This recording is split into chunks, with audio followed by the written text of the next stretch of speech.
चरण तो वो देने पड़ेगा, मैं सिर्फ चरण दर्शन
क्या सेवा करे आगे। मैं तो सिर्फ दर्शन कर आप सब ब्रजवासियों के अन्न टुकड़ा खा करके ही हमारा अध्यात्म पोषण हुआ है।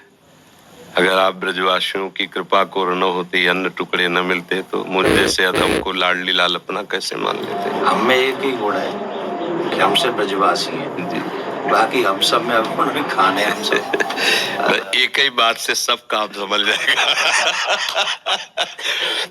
हमारे प्रभु संबंध को बहुत निर्वाह करना जानते हैं।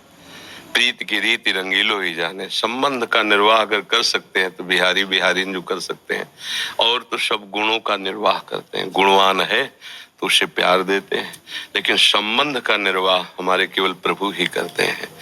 और ये ठसक ब्रजवासियों में गर्व से ही होती है कि प्रभु मेरे हैं। जो यहाँ उपासना में सीखा जाता है कि मैं भगवान का, भगवान मेरे, बड़े बड़े संत इसे सिखाते हैं, वो यहाँ इस रज में पैदा हुए कि ठसक होती है। कन्हैया हमारा, श्री कृष्ण हमारा, तुम उपासना करो, हम तो इसके घर के हैं, इसके साथ खेल। आपका ये जो भगवत भाव प्रदर्शित हुआ, ये श्री कृष्ण कृपा के बिना नहीं हो सकता। चार लोग प्रणाम करें तो हम अपनी सीमा में आ जाता है। आप हमारे गुरु स्वरूप हैं, ब्रजवासी हैं, आप हमारे अन्नदाता हैं। यहाँ का हम टुकड़ा पाया है। देखो, बातें बनाना अलग बात है, हम हृदय की बात कहते हैं। ब्रजवासियों के टुकड़े से हम पले हैं, ब्रजवासियों के टुकड़े से हमारी उपासना पली है। और आप जैसे ये नम्रता प्रकट करें, ये केवल कृष्ण कृपा ही का ही स्वरूप है। बस आशीर्वाद यही दीजिए कि जो श्यामा श्याम के रंग में आपके चरण रज ने, आपके अन्न ने लगाया है, बस उसी में जीवन पूर्ण रहे। श्यामा श्याम के सिवा हमारी एक भी वृत्ति कहीं अन्य न जाए, पूरा जीवन। हम तो ठाकुर जी के गीत गाए हुए बाहर ही जानते रहे, हमें तो ब्रजवास उतना मिले भी ना है। ये तो भलो हो या कोरोना को जो इतना बास कराए दिया। युवान में जो सर्वेश्वरी के प्रति भाव उत्पन्न करे वाले, वो एक अद्भुत है, वो अद्भुत है। और वही के लिए चर्चा है, हर एक शहर में चर्चा है। और वो आपको कोई अपना विशेष नहीं, वो जो किशोर जी के प्रति जो आप जगा रहे हैं सबन को, वो बहुत बहुत अत्यंत सुंदर है। और आज के युवा जो चरित्रवान, क्या कहें, या विषय पे हम कह नहीं सके, कुछ बड़ी विचित्र बात है चरित्र के विषय में। पर आपने जो अभी इतने संत बाहर विराज रहे हैं, महात्मा विराज रहे हैं, ये युवा युवा देखो। हाँ, इस बस ये लाडली जी की मंद मुस्कान से, महाराज जी नाम पढ़े लिखे हैं, कुछ कक्षा 9 सेम टू सेम। आप तो 9 तक गए, मैं तो 1 में ना। आपका देखो, बचपन से ब्रज में जल और ठाकुर जी बलला, बड़े बड़े परमहंस मस्तक में अपने चरण धूले आपकी। हाँ जी, ये आशीर्वाद खूब मिलो बचपन जी। बहुत आशीर्वाद ऐसो मिलो कि वो लाड लड़ावे जी गोद में बैठा बाबा है गोवर्धन वाले बाबा जी गोद में बैठा रखे जी स्वरूप में हाँ, और प्रसाद पवाए वो जी वही सौभाग्य थे हम लोग उनके आशीर्वाद थे ऐसी विभूति इनके आज यह कार्य को कर पा रहे हैं। बिल्कुल। और ये जो आपका बाहर जाना है ना, ये हमारे लिए बहुत मंगलमय है। देखो जहां हम नहीं पहुंच सकते वहां हमारी बात पहुंच रही है। आप सब अगर न जाए तो कोई रास क्या है जान नहीं पाएगा। राधा नाम का परिचय हमारे ब्रजवासी इस रज का सेवन करने वाले ही दे सकते हैं। त्रिभुवन में किसी की सामर्थ्य नहीं कि राधा नाम बोल सके। ये वृंदावन रज और वृंदावन रज के रसिक और ब्रजवासी ये इनकी धरोहर है, इनके सिवा कोई नहीं बोल सकता। ये आगम निगम पुराण अगोचर राधा नाम आगम निगम पुराण अगोचर अलक्षम राधाख्यम निखिल निगमय रप्यति तराम रसाम्भोधे सारम किमपि सुकुमारम विजयते। अलक्ष्य वेदों से श्री लालजू महाराज के लिए नेति नेति वेद कहते हैं। फिर लालजू महाराज जहां रस की याचना करते हैं, मांगत लाल लाड़िलो नागर प्रगट भई दिन दिन की चोरी दान दैरी नवल किशोरी। जिनके श्री चरणों को मस्तक पर पधराने के लिए भगवान शंकर ब्रह्मादि शुकादि याचना करते रहते, ध्यान धरते रहते हैं, वही प्रभु हमारी लाडली जू के चरणों में महावर लगाने के लिए सखियों से याचना करते रहते हैं। इस रस को कैसे कोई जानेगा? श्री श्यामाजू के चरणन की बलिहारी जे है बसत किशोर लाल के प्राणन मध्य सदारी। कहा किशोर लाल के प्राणन मध्य सदारी श्री श्यामाजू। यानी कि हमें अपने संप्रदाय के कहे नंददास चापत चरण मोहन लाल कुंवरी राधे पलंग पौड़ी सुंदरी नवबाल। ये वो चरण चाप रहे हैं। ध्येयम सदा परिभवग्नम अभीष्ट दोहम तीर्थास्पदम शिविरंच नुतम शरण्यम भृत्यार्थी हम प्रणतपाल भवाब्दिपोतम। ये बंदे महापुरुष ते चरणारविंदम। वो ऐसे चरणारविंद वाले गोरे चरणारविंद की देखो कैसी अद्भुत महिमा है। नंद सुत मन मोदकारी विरह सागर तरन।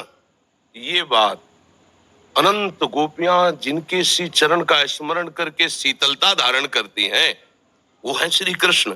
और श्री कृष्ण हृदयर्पितम मधुपते स्मरताप मुग्रम निर्वापयत परम शीतल मास्त्रयावी।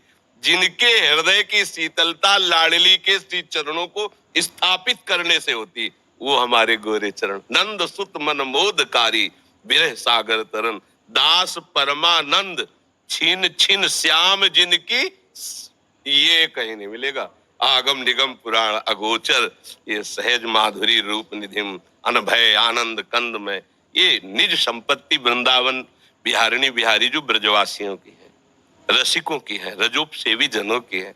तो अहोभाग्य है कि ऐसे अभी जन विराजमान है कि बाहर जाकर राधा नाम रास भगवद यश का गान करते हैं तो उनके कानों में लोभ जागृत होता है, भागते हैं वृंदावन की तरफ। अगर हमको रास का परिचय न मिला होता बाहर से तो लोभ कैसे जागृत होता है? वहां देखा अब ये तो जीवन बन गया, इसके बिना जी नहीं सकते, घसीट लिया। ये महापुरुष जन जा जा करके राधा नाम भगवद यश गान करते, जगत मंगल करते हैं, जगत मंगल। जिस दिन ये बंद हो जाएगा उस दिन जो धुआं उठ रहा है ना वो ज्वाला बन जाएगी, सुरक्षित कोई नहीं रहेगा। ये जो भगवत यश गान हो रहा है, जो भगवत प्रेमी महात्मा जन निरंतर नाम जप कर रहे हैं, भगवत यश चिंतन कर रहे हैं, लीला चिंतन कर रहे हैं, उनसे सबका मंगल हो रहा है। लोग नहीं जानते हैं ये जो अशुभ है ये भस्म होता रहता है उनकी वाणी से, उनके चिंतन से, उनकी शरीर से स्पर्श की हुई वायु से। और जिस दिन ये मंगल बंद हुआ ज्यादा दिन नहीं चलेगा, ये भी शास्त्रों के प्रति श्रद्धाएं कम होती चली जा रही, संतों के प्रति ऐसे आचरण व्यक्त हो गए कि अश्रद्धा ही बढ़ रही आगे चल करके। ये जैसे अब देखो अपनी जो पूर्व रास पद्धति थी, धीरे धीरे ऐसे सीरियल चल रहे हैं, ऐसी लीलाएं कौन उनको देखे? उनको तो भावुक जन पान करते हैं ना, ब्रजवासी बालक भगवत स्वरूप में वो इतना ही उनके लिए काफी। जो प्रेमी जन बाहर देखो धीरे धीरे शास्त्रों के प्रति अंगुली उठने लगी। अब आगे चल करके धीरे धीरे आपको उतरना पड़ेगा। शास्त्र सम्मत वार्ता कोई सुनने के लिए राजी नहीं होगा।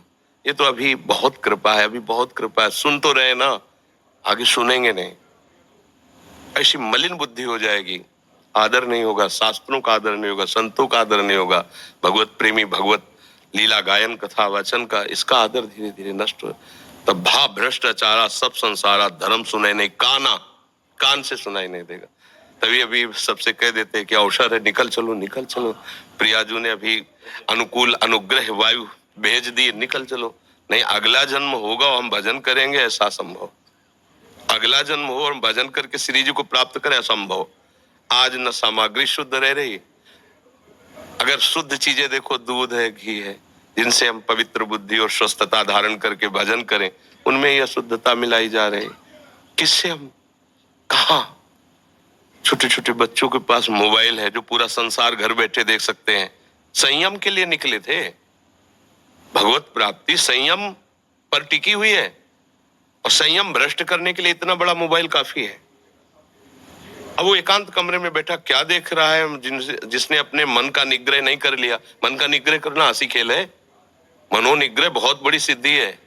जिसने अपने मन को समेट कर परमात्मा तत्व में लगा दिया, सावई मना कृष्ण पदारविंद, बहुत ये छोटी मोटी स्थिति है। अब वो क्या करेगा? भ्रष्ट हो जाएगा। तो अगला जन्म मोबाइल भेज दिया 30-35 वर्ष से कलयुग ने। अब अगला जो जन्म होगा धीरे धीरे, मतलब बहुत, तो ये कमर कसे रहना, हमारे धर्म के प्रति जीवन बलिदान की वृत्ति बनाए रखना, और अधिक से अधिक नाम महिमा, क्योंकि कलयुग में अन्य साधनों में रुचि होना, नाम महिमा, अधिक से अधिक नाम महिमा, भगवत लीला श्रवण का फल। एक महान दुराचारी प्रेत आत्मा, प्रेत बना हुआ, 7 दिन की भागवत में भगवत धाम साक्षात सदे जाता है, सामने विमान पे जाता है। ये कोई कहानी नहीं, ऐसी ही सामर्थ्य भागवत में है। भगवत लीला का गान करके कितनों का उद्धार किया जा सकता है। भगवान नाम में प्रीति प्रदान करके कितनों का उद्धार किया जा सकता है। हमारा तो उद्धार हो या नो, इसकी फिक्र नहीं। मेरे मालिक का नाम, मेरे मालिक का जस फैले और सबका मंगल हो। चाहे जितना कोई उपद्रव कर ले, कोई नहीं झुका सकता। ये बात ध्यान रखना। अपनी निष्ठा पे रहना और सिंह की तरह गरजते रहना। जो हमारी इस रज का सेवन किए हुए उसकी वाणी अमोघ होती है। इसी रज के प्रभाव से हम जीवित बैठे हैं। इसी रज के प्रभाव से तो किडनी फेल है। और हम तो किशोरी जी से प्रार्थना करें, प्रियाकांत सरकार दे यूं ही कृपा बनाए रखें, और तमाम जो है आप सब गुरुजनों का यही शुभाशीष ही मरे हुए हैं, किसी का आपके लिए ऐसे। अभी तो असल में मरे तो वो है जीवित सब समान सुप्राणी, जिन हरि भगत हृदय नहीं आनी, जाके रोम रोम में सर्वेश्वरी राधा रानी को नाम बस रहे हो, वो तो सदा जीवन। और आपने तो कितने मरे हुए जिंदे कर दिए। करे करावे आप सब जले बढ़ाई दे, उनका खेल ऐसा ही। और किशोरी जी करवा तो रही है ना? हाँ महाराज, स्पष्ट उन्हीं के द्वारा सारा खेल चल रहा है, स्पष्ट चल रहा है। जैसे ना बटन दबे, वैसे ही उनका सारा, हमारी बुद्धि की बस की बात नहीं। बहुत, मतलब बहुत कृपा उनकी हर समय। अनंत माताओं जैसा दुलार लिए लाडली जो हर समय, कभी भी हमने देखा जैसे कभी बहुत पीड़ा हो रही, तो भयानक रोग है ना, कभी तो पीड़ा को 1 सेकंड में ऐसे कोने में रख के निहाल। ये जो दिनचर्या चल रही है, 1:30 बजे उठते हैं रात्रि के, 2 बजे से शौच स्नान करके 2:30 बजे से यहाँ आ जाते।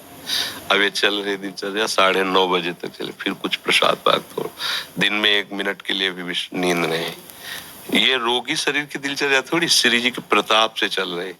पूरी रात निकल जाएगी, घंटा 2 घंटा नींद आई तो आई, नहीं तो ऐसे नहीं। तो ये सब श्री जी से चल रहा है। संसारिक बेस में अगर आदमी सोवे नहीं 6-7 घंटा, तो आपकी आंख, आपको मुखमंडल दूर से देख के बता देगा कि आदमी तनाव में है जी। और जो आप क्रिया बता रहे हैं, और वह क्रिया के बाद जो आपको दर्शन है, ये साक्षात किशोरी जी को दर्शन। बिल्कुल उनकी कृपा का दर्शन महाराज जी। अब जैसे कल डायलिसिस हुआ, डायलिसिस 4 घंटा जैसे मछली तड़पे ना, ऐसे शरीर से खून निकलता है, स्पिरिट निकलता है ना रफ्ता। अब जैसे खून का एक स्वाभाविक दौड़ है, और जब उसको तो हर नस नाड़ी में एक भयंकर पीड़ा होती, बेशुद्ध। फिर उसके बाद 4-5 घंटे उठना मुश्किल होता है ऐसे, 2-4 बच्चे ऐसे पकड़ के से, नहीं तो चक्कर वैसा। और एक कवल नहीं पाया अभी तक। कल डायलिसिस के बाद शाम के भोजन नहीं होता, डायलिसिस के बाद इतना शिथिल अंग रहता है। अब ये अब 9-9:30 बजे प्रसाद पाएंगे। क्या कि ऐसी एक दिनचर्या है कि अब जैसे हम थोड़ा भी कुछ पाले तो फिर हमारी सामर्थ्य नहीं होगी, हमें लेट जाना पड़ेगा। जब हम कुछ नहीं पा रहे हैं तो एक मतलब आध्यात्मिक ऊर्जा शक्ति के द्वारा अब आप 10-11 बजे तक ऐसे बुलवाते रहिए, हम बोलते रहेंगे। नहीं तो हम कुछ भी पाया तो इतनी जोर की प्यास लगती है, क्योंकि पानी पर ब्रेक है। बस जैसे हमें प्यास लगती है ना, इतना गिलास है, इतना बुदा, उसमें पानी देते हैं। क्योंकि अधिक पानी, डायलिसिस अधिक, तो फिर थोड़ा सा पानी। अब बराबर बोल रहे हैं, कुछ खा पी नहीं रहे तो प्यास नहीं लग रही। और अगर हम अभी कुछ भी ले बस पे इतनी प्यास, फिर परेशान हो जाते हैं। जब किशोरी जी कृपा कर दें तो यूं कह दियो कबू कि जो ये कथावाचक बोल लेना है तुम्हारा नाम का, इनको भी कल्याण अरे करे। लाडली जी की बहुत कृपा है, बहुत कृपा है। मैं यूं कह गया है मैंने कि सिर्फ 1 मिनट दर्शन करेंगे, चरण स्पर्श करेंगे और हम चले आएंगे, हम उन्हें तंग नहीं करेंगे। नहीं। अब यहाँ से जावे को मन नहीं करता। बड़े दिनांत से इच्छा ही मेरी, कई बार मैंने पतो भी करवाया भाई वो। अब मैंने कि बेस्ट तो मिल को बड़ा मुश्किल है जाएगा, पर 2 मिनट से दर्शन करने में। अब फिर ठाकुर जी जल्दी थे हमें ये दिन अवसर दिखावे कि हम आपके दर्शन फिर आगे करें। नहीं कि तो कोई आ जाओ हमारे जो बेटा ये होगा